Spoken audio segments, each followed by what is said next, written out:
In this stylish 1983 cult classic, an immortal vampire watches in horror as century-old companion David Bowie begins to age at a terrifying accelerated rate. Desperate for a cure, they draw a brilliant scientist, Susan Sarandon, into a seductive and dangerous web of bloodlust and eternal obsession.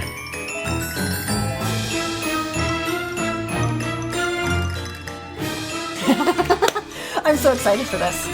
Yeah, I think this is going to be a really good pod, and it hits us directly on top of Bowie Miss. Yes. Yeah, we're right in the heart of Bowie Miss. This episode will actually drop on David Bowie's birthday, which is super cool. Yeah, I mean the timing there, obvious. You know, I mean we did that purposely. Well, sort of purposely, because we kind of picked this out and then realized what date it would end up on, and then we're like, all right, now we have to.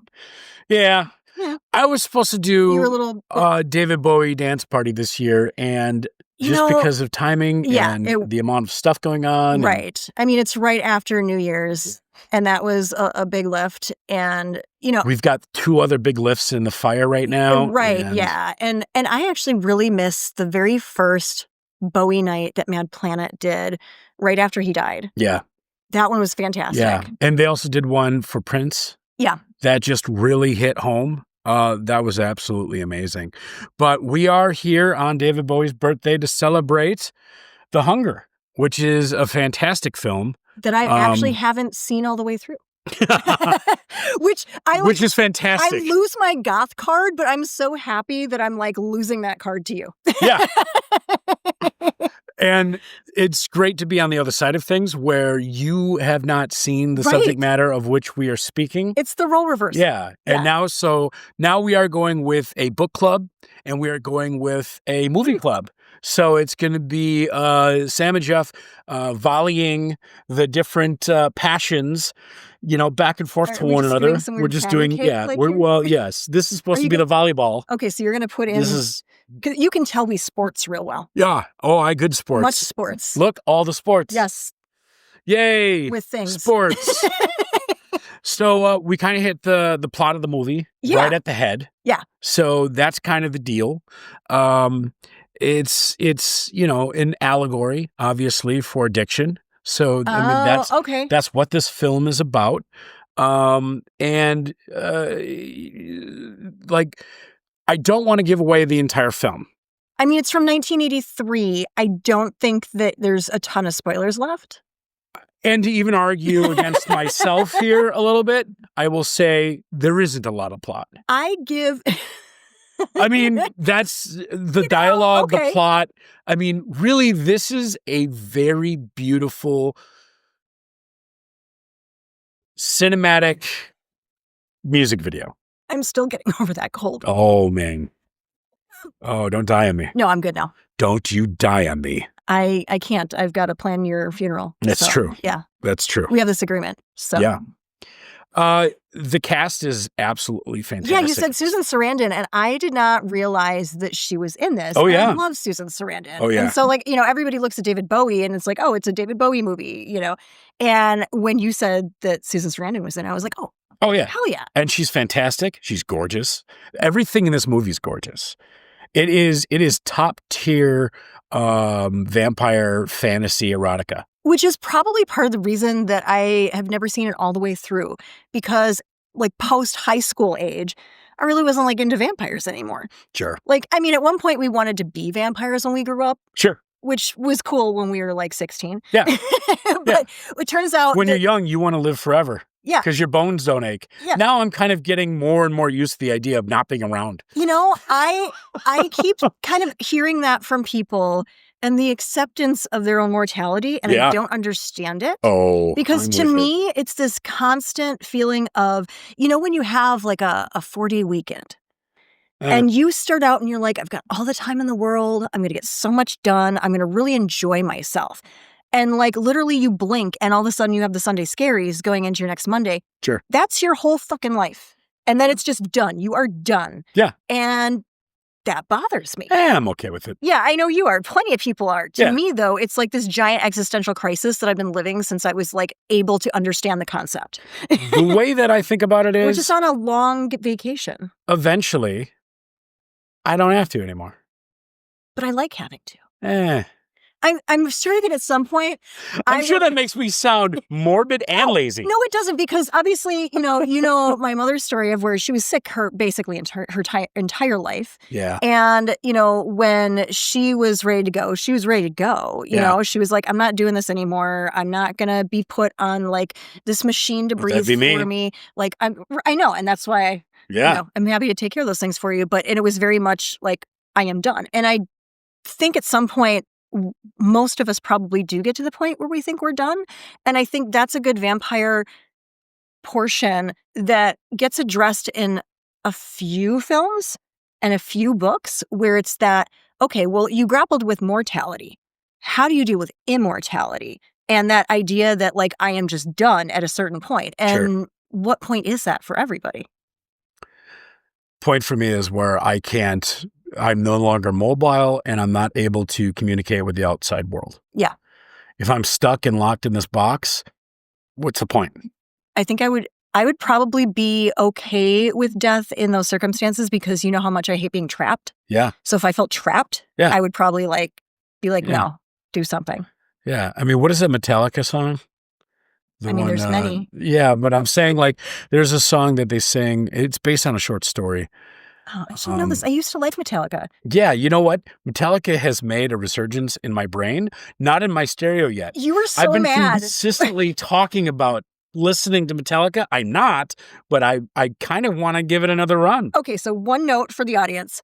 The last Metallica album that came out, I messaged Jeffy and I'm like, hey, there's a new Metallica out. And you were like, oh my God, this, don't tell me that. They're geriatric, blah, blah, blah. Yeah. You were like really poo-pooing it. I will say I have a dying hate for Lars. Oh.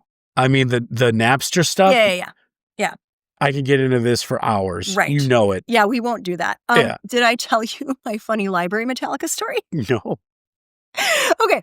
So I went to go get a library card the last place that I lived.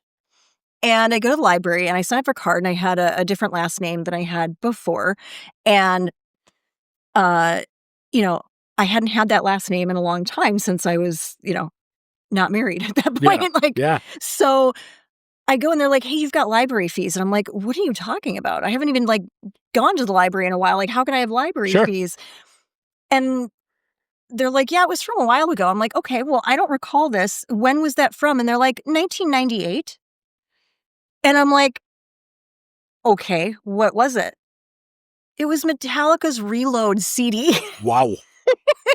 Apparently I'd never returned it. I'm sure I just lost it and never bothered. And then it couldn't even be a good Metallica CD. Yeah. Raisin Black is forgivable. So, right. I had to pay $13. Wow. So I could get my library card, which is more than that album is worth now. So I could have just bought the album. Well, back then. Delivered it. Right. I think it was worth probably about $13 then. That's actually, you know what? They were probably charging me 1998 prices. But the look on both of our faces when we looked at, realized that it was a library fine from 1988 was just precious. Anyways, that's my Metallica story. Which has nothing to do with David Bowie or vampires. All right. Seeing as we haven't really switched formats and we're just telling stories about our lives. Oh, I got to tell you something. All right. So I was at work today, and one of the employees there that works in the outbound area gave me a piece of candy and said, Jeff, remember when we worked at Chi-Chi's together? Oh and my I was God. like, did you get this is somebody that I've worked with for the last 12 years. I've been at my job for 21 years. Because I am crazy. It's I can't imagine that. Yeah. I mean, I'm going to be one of those company men that just dies out with their company or whatever. I love my job. I love my company. I love my coworkers. But I just couldn't see I guess maybe I would like to think that I would be doing something much grander in that amount of time. Yeah, I know. I would think so as well. If I was younger though, and I could see a path forward the way that you did, I would have done the exact same thing. Yeah. I mean, that's the thing. I rose from the floor on up and just kept following the, the glory and the money. Yeah. Anyway, I'm on the floor and, and she goes, remember when we worked at Chi-Chi's? And I was like, oh my God, the person who trained me at Chi-Chi's to be a busboy when I was 15. Oh my gosh. Works for us. And I've worked with them for 12 years. And just didn't know it? And I just didn't even know. Which is weird, because you're really good with faces. I am. And like, so my daughter's fiance's mother, you worked with her at one point, and you knew it instantly. Yeah. It was like 25 years ago. Yeah. Like, yeah. And this one, I don't know why I blanked it out. And she doesn't look very different than what she looked like then either. Yeah, it's very strange. Anyway, back to this. Yeah, the tell cast. me more about it. I'm going to do this again. Catherine Deneuve. I don't know how to say that. Deneuve. So I always like default to like a French pronunciation where you just don't pronounce the last 3 letters of any word. Yeah. And then you pronounced it the French way. So then I would be like Deneuve. Sure. So she plays Miriam, the immortal vampire. That is the main character in the film. Okay. That is the nexus of what everything is revolving around. Is she like the sire of all of the vampires? She is the sire. Okay. Right? And I don't want to give away too much because there's very little plot, but of the 1980s. Really, you've got you've got like 3 strands of plot, and if you give it away, it's just kind of like, okay, well, why am I? My philosophy on movie spoilers is that if it's been more than 5 years, it is spoiler territory. All right. Especially if it's more than 10 years, then you're definitely in spoiler territory. Like if you haven't watched this movie and you're going to cry about spoilers after 10 years, fuck you. Yeah. For me, I steer clear of it. Yeah. Just because I want to make sure. It's your show today. Yeah. I just want to make sure that the folks that are checking this out and going, oh, I forgot about that film, or hey, I haven't watched it in a very long time. Right. People that are younger than us. Have working knees. So then the next character on is David Bowie. He plays John. Yeah, tell me about him. Well, he's been the companion for 300 years. There's actually like a scene where they flash back to his original mortal life. Oh. And How he was much older than him is she? Well, she has a flashback of like ancient Egypt. Okay, all right. So this is how far she's going back, but it's not clear. The thing about it is, and this is going to be later in the explanations, is if you're going to watch this film and you're going to enjoy it, you have to really embrace ambiguity. Oh, I like that. So they don't tell you everything. They're not nursing you. Good. You are seeing the visions of someone who is you are almost made into a voyeur. This film is like watching David Bowie and a vampire get saucy and erotic. And like they're just living their life, and you just happen to be like a passenger along the ride. Okay. There's not a lot of explanation for anything. Where are we on like the bulge situation? In terms of like 0 to Labyrinth, where are we on that I'm scale? going to say you should really watch this film, Sam. That's what I'm going to say. Damn it, Jeffy. And then there's Susan Sarandon. And then there's also, I mean, there's some, everything in this movie is very pretty people in this movie. Yeah. Everything's gorgeous. It's usually something that's like on in the background of a party or a bar, or I know it's been on at Planet a million times. Well, and that intro. Right. Yeah. The intro I've seen a million times too, but like the entire movie. But even just the clips that I've seen, it's a gorgeous movie with gorgeous people. Yeah. So the plot of this is that all of Miriam's lovers ultimately age almost immediately once they get out of her favor. And so he is desperate to stop this kind of chain of events. And Susan Sarandon plays a doctor, Dr. Sarah Roberts, who is a gentrologist. I don't know how to say that. Because gentrify. Yeah, exactly. Geriatric, yeah. So she's looking at how aging process. Yeah, how to reduce the aging process or reverse it. And he goes to her, and that's how she gets pulled into the whole thing. And Miriam's not exactly excited about this. Does she know? Does Susan Sarandon's character know that? Find out by watching this film. So we're not going to say whether she knows that he's a vampire or not? Okay, all right, fair enough. Well, I'll say that when you first walk up to someone and say, "Hi, I'm a vampire," they're like, "Well, okay, good point." All right, you kook. Yeah. And this is this is not one of your sparkly vampires. This is not an Anne Rice. Yeah. These are not your average. This is not garlic and rosaries or crucifix.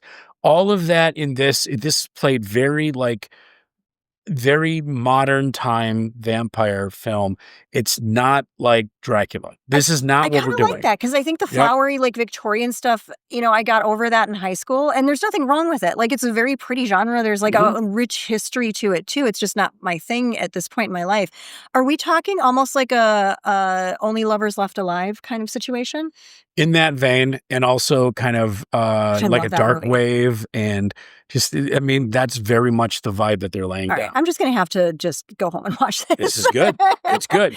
So it's the director, Tony Scott. This is his directorial debut, and it kind of shows. I'm going to be real honest. Well, I think I've already said this a couple of times, that this is more of a music video than it is a movie. I mean, it is just... So it's just a long-form music video with dialogue? It's a real sexy, long music video. But I dig that, though. Yeah. Like, I think that's actually really cool. And then he directly went on from this film to make... Top Gun. Which when I read that, because we did a little bit of research, because sometimes you don't really think about the director when you're looking at a film, especially when you know really well that you kind of grew up with. But yeah, how do you go from this to Top Gun? Well, I'll tell you, there's a lot of hot meat in that Top Gun movie. Well, yeah, I mean, the boys are off with their shirts. Yes. I mean, the volleyball game is a very well-known lady fleaser. Yeah. And I think that there is a lot to be offered to both genders in this film in terms of sexuality. Which is good. So I think that bled in with Top Gun. Little man candy. Yeah.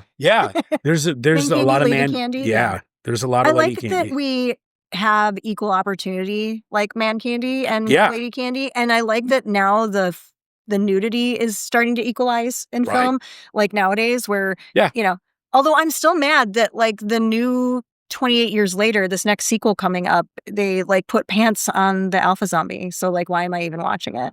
Yeah. I could rant about that entire thing again, like we did last week, for a long time. And I'm not going to. I promised myself and God that I would not complain about this movie anymore. So Tony Scott went on to do True Romance, Man on Fire. I had no idea he did True Romance. I know. True Romance is near and dear. Yeah. One other really good call out is Dick Smith. Dick Smith did all of the old age makeup on David Bowie. He also did the old age makeup in Amadeus. And we love Amadeus. Yeah, and he won awards for that. And, one of my questions before you told me that was going to be how that makeup effect translates to all of our modern techniques. How does that hold up? Because sometimes you look at a movie you saw a long time ago and you think it's going to be great, and you watch it and you're like, oh, you can see all the seams and the strings and everything. Well, especially when everything's going up to 4K. Right, yeah. But, you think about something like Amadeus, and that makeup work was fantastic. Salieri's elderly makeup was to the point where you would think it was two different actors, and not just because I'm face blind, but it really does look like two different actors doing it just because of how good that makeup job is. So yeah, and David Bowie the makeup they did up on him was fantastic. Yeah. Yeah, I thought it was actually one of the best executed pieces of the film. Oh. I mean, there's a lot of really good cinematography going on in here, right? I mean, basically, it's a moving canvas, right? Like, this is one of those movies that's just gorgeous to watch. The whole way through. Yeah. But that was very well executed. The addiction metaphor, I didn't know that. It's the violence and the push and the back and forth tumble of dealing with, death and love and so it's addiction to immortality. Is that what we're almost going with in that way? Or is it addiction? I would say they're more like suck. I'd say it's more like junkies getting their fix, and if they don't, they're going to lash out. Gotcha. And it's young people, because they're not really young. Yeah. Dealing with those kinds of things, and that's kind of the way it goes. They're young like the kids from Stranger Things now. Yeah. Yeah. Which I have qualms with that. I know you do. I'll leave it alone. I know, like, some of them are getting their AARP card, like, real soon in the mail. So yeah, we're gonna go ahead and cut that out. I mean, yeah, do we want to argue about Stranger Things later? Oh, Because we God. can argue about Stranger Things later. If you want us to argue about Stranger Things, please send us an email. Drop it in the comments. Yeah. Yeah, drop it in the comments. We'll actually argue about Stranger Things. Oh, yeah. As we did in the group chat. Yes. Holy cow. Yeah, we had very different impressions of Yes. that, which I love. I mean, if we had the same thoughts about everything, this would be the shortest podcast ever. Yeah. Like, real short. This film, I'm telling you, I keep referencing it like it's a music video. Yeah. And there's just a lot of music to be reckoned with. Wow. Like the most notable piece is the opening. I mean, you got Bauhaus, yeah. Yeah. Like, You've got Bela Lugosi's Dead, and that's opening up the film. And it's just that vibe sets the tone that music sets the tone for the rest of the film. Did you hear that song for the first time with this movie, or when did you hear that for the first time? Oh, yeah, that was with this Really? Okay. Yep. I did not. I think I found it on a, like, now that's what I call goth type of, like, compilation CD, and I actually found this on the internet somewhere, and it was on one of those, I think, and I was in my bedroom just listening to the whole thing, putting, like, you know, album inserts on my walls, like you did actually too, with the collage and everything. And I was like, this is the coolest thing I've ever heard. I was actually Nine Inch Nails. I was actually a big pivot. I mean, when I was a kid, I was really into film. Yeah. I loved films. I loved watching films, going to films. You're always a huge movie person. Well, yeah. Like I mean, we had the projector. and everything. Yeah. We had a whole, the one thing. So I grew up poor, and then my father started making a lot of money in car sales, and then we moved into a nicer area. And the only thing he still to this day lives like we were poor. Yeah, back then. Yeah. Except he wanted a pool, and he wanted, which I love that. Yeah, and he wanted a movie theater because we are cinemaphiles. Yeah. He watches a movie every night before he goes to bed. Oh, wow. Every night. I keep trying to talk him into getting the internet. He won't do it. So he goes, I love this. His entire room is DVDs. So since we can't really rent DVDs anymore, he buys them. He just buys them. Wow. He just buys them. I would love to kind of know his thought process behind what he decides to buy on, like, a moment to moment basis. It's random. That's why I'm intrigued by it. I'm like, he's still so mad about Redbox. Oh, yeah. Being closed Honestly, down. I'm kind of mad about Redbox, even though I don't even have a DVD player anymore. Physical media is dead, and there's no reason to I know, it's sad. You know what? Father, get yourself the goddamn internet. Meanwhile, I'm, like, collecting old Nine Inch Nails cassette tapes from, like, vintage stores because I found a Walkman. Wonderful. It was the Walkman. I can't give you too much shit. Right. Me and Steph were talking again this weekend about how we love our Zunes. You don't even know what a Zune is, right? You know what? I remember something. I don't remember what it is, but I remember the name now. It was Microsoft's answer to the iPod. Oh, that's and right. It was like reviled. Wasn't it terrible? Like no. No? It was in every way. It was every single way better than the iPod. Dad's going to tell you a story now. Every single way. It had video. It was landscape. You could How many squirt pixels did you songs have? at each other. If I wanted to share a song with you, I could share it on my Zune by going, boop, there you go. You have my song now. And you could do it like 3 different times, and it would stay for like a couple of weeks. It had wireless syncing, which was not iPod, I don't know, didn't have. Right, because the iPod came out when we were in high school. We're dating ourselves real bad here. We are the ancient ones, which is reflected in, this movie came out the year I was born. I almost bought, there's these updated versions of the Zune.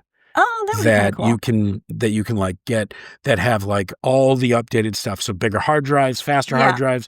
But does it maintain that look and the feel of the original? It's the original hardware, but they've just gutted it because Microsoft does things much more like a PC as opposed to a closed, environment like an iPod. Yeah. So you can upgrade some of these materials. And I think that's super, super cool. I mean, I'm it's a nerd. Well, it's a lot of us like, oh, Jesus Christ. Give me my Zune. That's not even worthy of a damn it, Jeffy. So in this drinking game that you're playing, I will not, you have to now take away a drink for that one. Fair. Because you have to throw it up. Yeah, you have to throw it up. Dump it in the, dump it outside. So getting back to the music. Wait, this is actually a podcast? We're talking about something here? Yeah.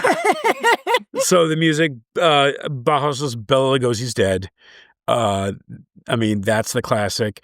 Iggy Pop Fun Time makes... I do love Iggy Pop and... Well, the Iggy Pop, David Bowie kind of... Sex Machine, yes. kind of. But I have loved Iggy Pop. Well, yes, but I've also just loved Iggy Pop as like a performer for so long. And this is where I'm going to call out No Dogs in Space does a really good podcast in several parts on the Stooges. Mm-hmm. And it starts with like the iguanas and stuff. So, which is obviously where the Iggy name comes from. And it's really cool. There's a separate episode just specifically about the one show that he did that was, I forget what show that was, but it was like real kind of crazy and stuff. But he's doing great. I mean, we just saw him live. I'm mad that I didn't. I debated getting those tickets, and then I was like, no, we've got these other tickets for other things. Let's maybe do this. We had the big vacation coming up and everything. Right. And I'm like, how many bucket list things can I do in one span of time? I know. And I'm kicking myself for not doing it because I would have. I'd say it was worth it. He's still alive and kicking. Yeah, Salt Shed. That's why. It's because I don't like the Salt Shed. Yeah, Same. Yeah, it was like, you know what? If this was a venue where I could have seats, then that would be. They have seats.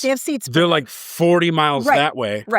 Right. So you can do that. Because I looked at, the venue map and everything when the tickets were on sale. I'm like, that's just no. Oh yeah, and this is exactly what happened. The same thing happened at PJ Harvey because it's PJ Harvey that year. So walked up to the crowd. Steph goes through like she's walking through tall grass. You know what? And she's gone. And then I'm just like, she is incredible at a concert. She is insane at a concert. So we were in line for Nick Cave. We got there early. Yeah. And there was some crazy guy who's been like, a bunch of them have been following him all around the United States. I'm like, do you have jobs? What do you do? Yeah, I showed up. Yeah. And he was like trying to give numbers with the Sharpie, like, this is how we line up. And he was very European and stuff. And like, all the doors open, we all just go. He actually pushed me out of his way. Rude. Oh, yeah. And, it's just like a gauntlet of trying to get to the stage in time because the VIP tickets were general admission tickets. Sure. And so I get up there. Steph's like just strolling in late, just like meandering between and gets right up front. Because she can walk right between your legs. Right. I'm like, you're amazing. So that's the sex dwarf. I now want to go to every concert with her. That's sex dwarf magic right there. Well, and I thought about that at New Year's because running kind of back and forth between sometimes going towards the stage and then coming back to the merch table and everything and just like weaving in and out of people. And I realized how much easier it was for me because I'm looking back and the boyfriend's like a mile that way because, tall. Yeah. Big. I mean, at least he can see where I am from like way up there. Like, all right, she's over there somewhere. For me, I get to this crowd. I'm a 1950s refrigerator. I mean, that's... I am going to saunter through here with the grace and ease of If you were one of the colors of 1950s refrigerators, what color would you be? What is that turquoise the yellow? blue? Yeah, it'd be the turquoise. Yeah, because it turquoise. just has to be a little bit different. Yeah. Yeah. All the lights in my office are turquoise. When you turn on like the ambient lights, it's very relaxing. I don't like ambient lighting. Well, you're a terrible person. We already established that.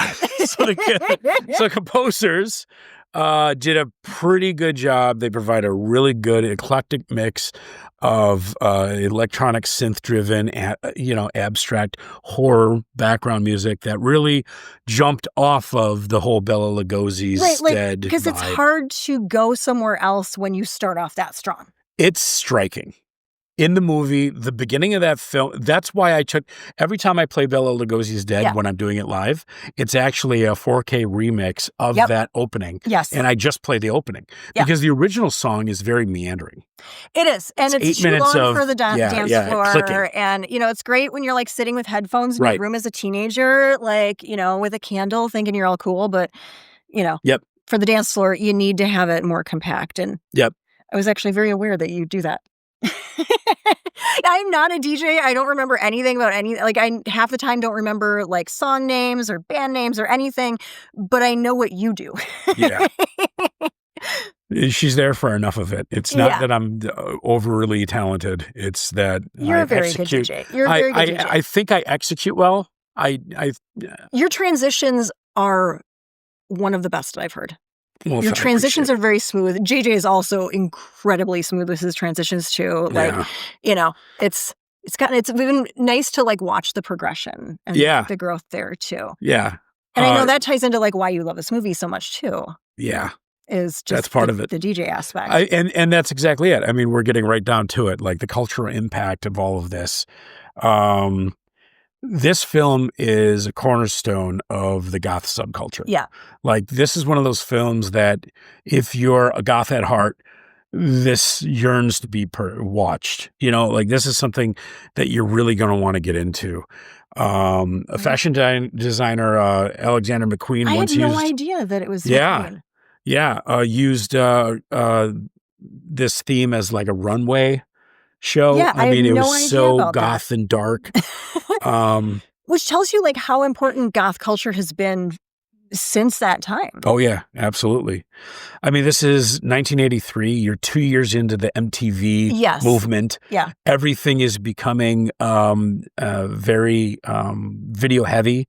And I think this was like a love letter to the darker side of things that didn't really make it as much onto the MTV at that point in time. No, and it was, I think, important too, because this was the first time in this era, and some of the ones that followed it, that this helped inspire, is you didn't have visibility of alternative culture before this point.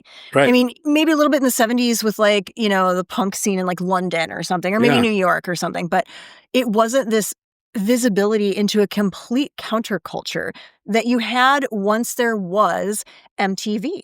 Yeah, new wave, post-punk. Yeah. All of these different things really were showcased on this channel, forefront. Yeah. And really, if they would have stuck to their guns throughout the 90s, I think that there would have been a broader I think adaptation. I think when they got into just falling for the reality show tropes, that's when it kind of fell apart. And then they really just focused on the very popular stuff with, boy, I can't remember the name of that. What was the name of their,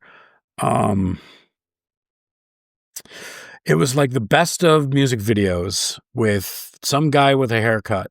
Okay. And boy, I don't remember any of that because it was always memorable. terrible. Yeah. I remember. It was the countdown with something. Oh, you know what? You know what I'm talking about? Yeah, I do. And with obviously, Mr. Haircut. You're gonna let us know. Let us know what the hell we're talking about. No, well, again, I'm not the person to ask what, like, hey, do you recognize this person? No. Yeah. The answer is no. Hey, they look like this. I have no idea. If you ask me to describe somebody, no. They had a good 10-year run. They have eyes. Yeah, they had a good 10-year run where, it was Britney Spears, TRL. TRL. That's what it is. You know what? I love TRL, actually. Because there was always some, like, alternative thing that got snuck in there, and I loved the idea that it was, like, sticking it to people. I get you. That's what I love about TRL. But I don't like the marginalization. Okay. Whatever happened to 120 minutes?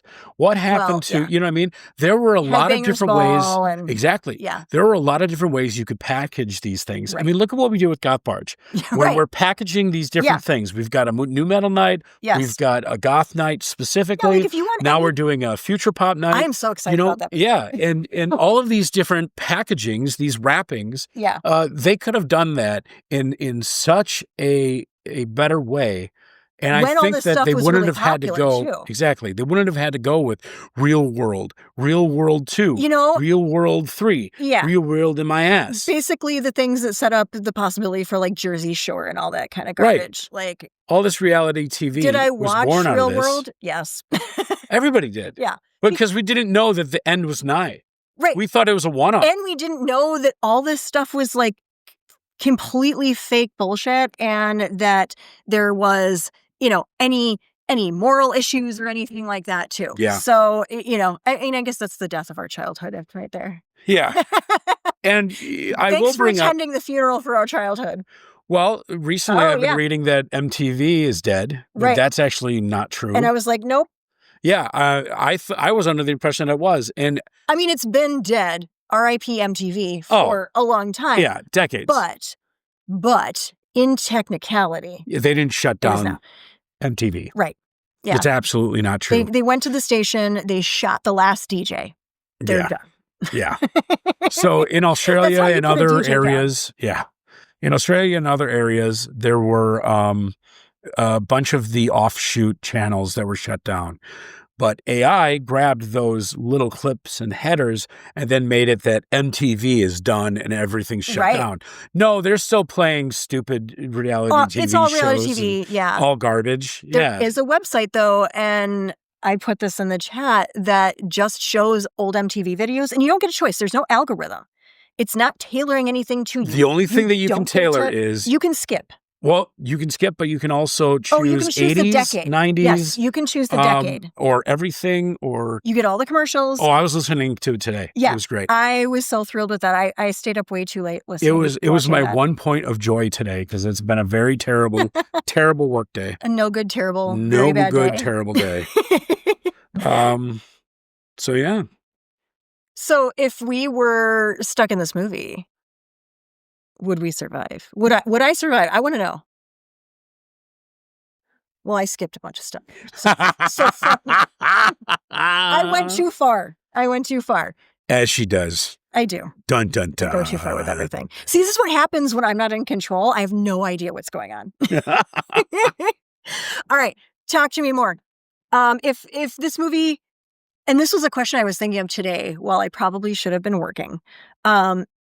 If there was anyone else other than David Bowie in that role, who would it be? And would it have worked? Okay. The industrial edge rock version of this. Because, I mean, some of this is an ode to goth, right? Mm-hmm. But if you were going to go into a different direction, I think you'd even have to go musically in a different direction. And if you did kind of like an industrial edge wrote, sort of a different... like when you cover a song, you can't do it within your genre. You have to change genres. You have to do something. Okay.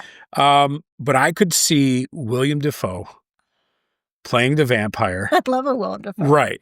William Dafoe in an industrial version of this. Oh my God. Where we're talking like some Ministry in the beginning. As opposed to if Bauhaus. I could have industrial Willem Dafoe, I would be a happy camper. But that would be incredible. This wouldn't be like his outfit in Streets of Fire. Like exactly. That's exactly what I'm referencing. And that was 1984. So you're talking like literally right 1 year after he was in. Yeah. So it would have been that version of Dafoe in this film, which would have been absolutely amazing.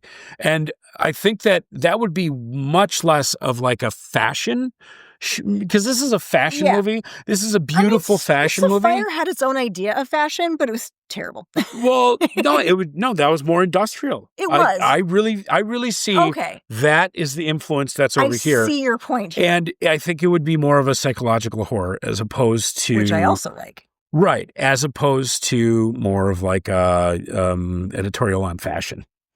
Because this is just very, I am beautiful, I am vampire, I am forever. I am goth. And then I think if it was William Dafoe in there, I'd be like... So then this is a totally off-the-wall question for you then. If Willem Dafoe doing an industrial version of this movie happened, what would be the opening song instead of Bauhaus? Oh, I said Ministry. Oh, it would just be... Like what song? Ministry, like Revenge, okay. maybe? All right. Like I could see it starting out with revenge in the same, like, because it has the same like you're going to go right to go. You know how much I love Ministry, so. Right. So like every time, because with the Bauhaus entry, it's a lot of slamming, it's a lot of gates, it's a lot of beauty. I think it would be more electric. I could see like a Nitzereb too, kind of like. Sure. You could do a Nitzereb. Yeah. For sure. I could see that. Just maybe, well, I know, it was the 80s, so the trumpets would work. Yeah. Little 80s trumpets. Do you think this would fly with today's audiences? Do you think this movie could be made now? Like, would it actually have an impact today? Would people like it? Absolutely. Yeah. Actually, I would even argue that it would be more popular with today's audiences than it would be that back then. Back then, goth was a very niche subculture, and nowadays, it's way more prominent. It's popular now, which is so weird because, like, we were goth when it was, hey, insert expletive here. Yeah. And they would kick your ass. Yeah. And they would shit on you and they would call you all kinds of nasty names. Yeah. And I think nowadays there's, I don't want to say acceptance, but I want to say there's a lot more acceptance. There's acceptance of the aesthetic. Sure. Not necessarily everything else that goes with it. Sure. So. Yep. But in this day and age, you're much more able to find your own identity. Right. They wanted you to be way more conservative and toned down. Yeah. In the 90s and the 80s. Yeah. A lot of this was celebrated because it was weird and strange. And nowadays, it's a little more accepting. Yeah, you're almost expected to be weird and strange. And if you're not, it's almost like the counterculture in a way. Sure. In certain circles, Sure. But yeah, it's in a lot of ways much easier to be different nowadays than it was when we were different. Yeah. But, okay, so we talked about obviously Bowie, talked about Susan Sarandon. We talked about our sire vampire who somehow is like making people age because she doesn't like them. I don't know. That's what I'm taking away from this. Yeah. Is there any other character in the movie that like really made an impact on you, like made it special? Because those are big names. Like those are some like powerful figures, Susan Sarandon and David Bowie. But is there anyone else that actually like really took it home for you? Yeah. As a DJ, I'd say the other special ingredient or other character in it is the music. Like the music itself. The music itself is the other character. Yeah. So, I mean, it stands on its own. Even all the score and everything that comes behind that is in this same vein. So is this a musical? No, because no one sings. I mean, you have Bela Lugosi in the very beginning singing his own song. Right. I don't think that counts. Okay. So there's no sing-songy song in this movie. Right. Okay. And it is definitely not a musical. So, because I argue that Sinners is a musical. Sinners is a musical. Right. So that's a vampire musical. This is not.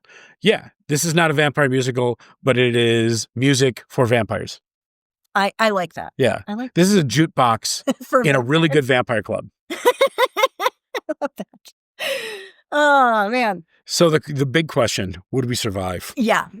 So I'm very excited about this because I'm so used to being, again, the one that's kind of in control and being able to judge whether or not we would survive. So I'm like kind of, Jesus, take the wheel at this point. So I thought long and hard about this one. I did. And I actually did some numbers here. Oh, God. So I've got 30% survival odds for Sam. Terrible. No. You're the one that would notice the patterns. Is surviving you get killed by the vampires or you get turned? Surviving would mean that you get out of this in one piece. It does not answer my question. It doesn't. Okay, I'm good with that. Keep going. This movie is all about ambiguity. That's why I said I'm good with that. Let's keep going. I want to make it clear. There's two different types of people in the world. There's people that can deal with ambiguity. Anyways. She's let's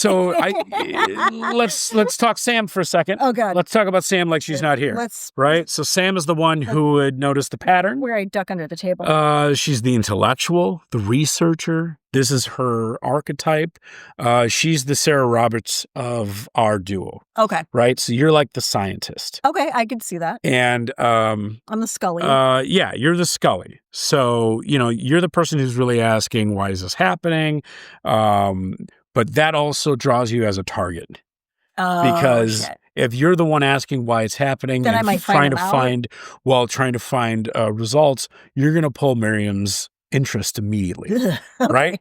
So I don't think you'd be eating. Maybe she wants to switch sides. Well, that's exactly right. I don't think you'd be eaten. I think you'd be recruited. I think that's the deal. I'm okay with this, actually. But that's not making out of this necessarily my existential crisis from earlier in the show. Yeah, you'd be offered a seat at the piano. I'm okay with this. I won't ruin the movie for you, but that is without my knowing exactly. I'm gonna say I'm okay with this, and I'll eat my words after I watch this. Yeah, my odds 45%. Okay, because and I'll tell you why. I'm kind of in the booth. I'm in the background. I am a background fixture. Not an initial. I'm the one target. playing the Bauhaus song while everybody's dancing on the dance floor. Yeah, you're almost. So I'm in the booth. Yeah. So I'm out of the way. I would say that's pretty safe. Yeah. The only problem is, if I am the life of the party, and the people are coming up to me, and I seem to know everyone. Oh, that is going to pull the attention of David, who is the vampire. Oh, so he's going to get very like, this guy knows what's going on. He could probably help me. I need to draw him in. Okay, and then also. The after party is where you really don't want to end up. That's where you don't want to end up, or you do, depending on your. Is this where depending on your thinking? Or is this like post blood rave? I'll leave it to you to watch. Okay. Have a sherry, relax. Tuck yourself into bed. Oh, sherry's so gross. Have a moment with yourself. Okay. Watch But we might be actually more unhinged now than we are normally with the books. Yeah. I love this. So I'm going to give you some trigger warnings for the film. Yeah. We got body horror, which is just like rapid aging. David Bowie rapidly ages, so it's very disturbing. There's a lot of medical trauma with blood drawing, needles, clinical testing scenes, different things like that. Sexual content, very explicit. I mean, that's a good highly stylized, very atmospheric. So it's not all just like this is not hardcore erotica in any stretch. And then significant themes about being trapped in small places. Yeah, that I would. Trunks, coffins, different things. I don't like that. Yeah, it's pretty fucking. There's some parts in this that are pretty damn terrifying. Yeah, I don't like being trapped in anything, and that's actually where my fear of heights actually goes. Is I feel like I'm trapped up. Yeah, there's not an exit. The exit is. Yeah, they don't actually trap you in there. Okay. Like in the film, but there's a lot of it. Okay. We'll do some shelf neighbors. So who are some shelf neighbors? Yeah. So you're going to get that A24 aesthetic, right? Like that's what you're going for. Like The Witch, Under the Skin. If you appreciate the slow burn and those kind of films, that's kind of what you're going to be getting. Love Under the Skin. It's goth industrial history. As a DJ, this is a mandatory, viewing. It's the birthplace of the goth movie trope. Right? Like this is where all of that came from. And if you're a Bowie completionist, so if you're really somebody that really wants to see everything that Bowie ever put on this earth, this is an obvious place that you have to go. I would also say the man who lived? No, the man who sold the world, or the man who fell to earth. The man that fell to earth. Thank you. Yeah. Is another one of the films that you absolutely have to see if you're going to be in that Bowie completionist area. This is not a film for somebody who wants traditional vampires. If you're looking for Dracula, if you are looking for or like Lestat to suck your blood, even the Anne Rice vampires, the no fangs, no garlic, no crosses. These are blood acts rather than supernatural monsters. This is more a pronounced virus than anything else. I like. There's some magical parts of it, but it's really more like scientific and modern. If you need fast pacing, This is not for you. All right. You want to watch this movie in a bathtub, right? That actually sounds like a great idea. Yeah. This is the bathtub, drinking wine and watching a slow movie. Oh, I love that. And if you hate ambiguity, I mean, we've said it already in the podcast a little bit here, but if you need a happily ever after or a clear explanation for every supernatural rule or everything needs to be, this ending is going to have you very frustrated. It is not the original ending of the screenplay, though. Really? No. So the studio actually made him change it to where there was a mild happy ending, but it's not a happy ending. So I don't want to ruin the ending for you, but originally it was supposed to be a tragedy, and everyone was going to die, and it was a choice, a non-selfish choice by one of the pure characters in the film that decided that they were going to end things and they were going to end the cycle. Yeah, just be done. But then the studio said, "Nah, we might need a sequel," which they didn't make a sequel because the movie failed. The movie totally flopped in the theaters. David Bowie couldn't carry this film. Nobody could carry this film. But now it's a cult classic. Yeah. And as most cult classics, they've more than made up for it. Yeah. In I think that the kind of thing. strategy almost should be to make a cult classic. Well, Hollywood's not that smart, No. and they want it's that instant return on returns investment. immediately. Yeah, exactly. So what do we got going on? Wow, we talked a lot. I knew that this was a would lot happen. about the film. Yeah, this is a deep film for me, so I have a lot to say. But this is really cool because again, it's that role reversal, Right. and I love that we're like breathing a whole different life. And Look at us, we're Switch. Hey. I like that you joined me in it, and then you're like, "Whoa, wait a minute, wait, hold up, wait a minute." We're idiots, but would you like to be idiots with us? Because we're going to keep doing this. We're going to do, movie book. So we have our movie club and our book club. Book club. Yeah, so you can join our book club. You can join our movie club. You can join both. Stickers are coming soon. Stickers are coming. They're going to be at our next event. They're sparkly. Tomorrow on Friday. Yeah. So you can come get some. Yeah. Mad Planet. Come get them. Yeah, come get them. Absolutely. We got boats coming for 2026. Excited about that. There's a lot of love coming out of Cleveland. Very excited about new boats in Cleveland. Yeah. So excited about that. Prom. We are announcing prom very, very soon. We got the poster out. We are doing that's like our some biggest sponsors. event of the year. Yeah, that is one of my tent poles for sure. Yeah. Yeah. 2 days. We get Friday the 13th and Valentine's Day. Yeah. 2 days, all goth. I would say prom and Halloween. Yeah, prom and Halloween. And then these are things that we do outside of boat season. Right. So usually I don't really do much of big events. Like on land. Yeah, land events. Yeah, I mean, it is a goth barge. At some point, we need to make sure that we barge in our goth barge. Yeah. And then we've got the hot sauce now for the barge hot sauce, but we're working on a spooky frog sauce. We are working that spooky sauce. We love spooky sauce. Yeah, so we're going to get some spooky frog sauce for sure. Yeah. But that's a lot to pack in. A lot to pack in. I'm going to have to, this is our first movie. I'm going to have to cut this down. Yeah, we're going to have to cut out a bunch of stuff. Because, I mean, my problem is I get very excited about cinema. But I love that. And you got me talking last time. I'm like, and I was coming on the show today. I'm like, I want to talk about Eddington. I want to talk about him. And I'm like, that's never going to happen. So, but yeah, that is our show today. Well, what do you got coming up? Oh, actually, we have an author that is sending us a book, and that should arrive actually the day after this comes out. Hey. So Jasper the Clown and Lenora Watts are sending us a illustrated historical horror novella, which I'm very excited about. So that's exciting. Means I actually have to go to the P.O. box. Oh, wow. So send us things to the P.O. box, but let me know first so I actually go and check it.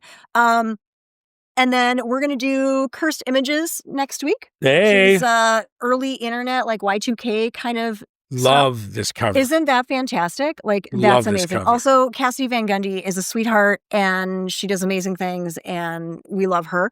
And then we're also going to do, Stephen Pajak has a new book out, and he asked for reviewers. So I told him that he could send a copy, and I'd be happy to do a review too. And I think there's a Nick Boddick book that also asked for that too. I love it. Lots of things happening. All the things. All the things. So many things. We're going to cut like half of this out of here. So if you have movies that you want us to watch, if you have books, suggest them. Please send them over. We're actually going to start putting out schedules so you can watch along with us. Yeah. I'm a Jeffy. I'm a Samantha. And we are the Spooky Frog Podcast. Bye. Bye.